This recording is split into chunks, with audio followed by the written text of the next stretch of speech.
Hello everybody, welcome back. Today as well we have got you another video. In this video I'll show you how you can download a Bitget app on your phone. But before that, please do make sure to like our video, subscribe our channel, and yes, without any further delay, let's get started. So for that, go ahead, simply open up your particular app store and search in Bitget on top, and then you will find this search results coming up.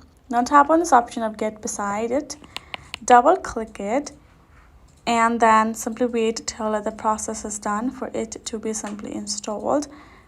Once the app has been installed, you will find this option of open beside it, and it will also be displayed on your phone. Once you're done, you're gonna find this open option as I mentioned before. Simply tap on it and now go ahead, allow if you would like them to send you notification. If you don't, tap on to allow.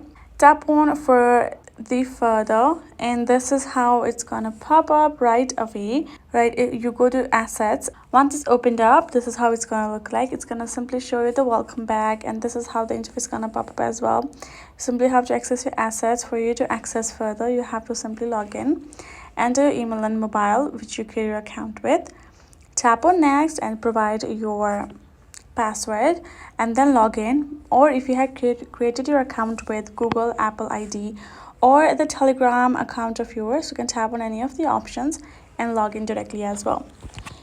So that is how you can do it. Hope this video was helpful to y'all. Thank you so much for watching, and yes, I'll see you guys in our next video.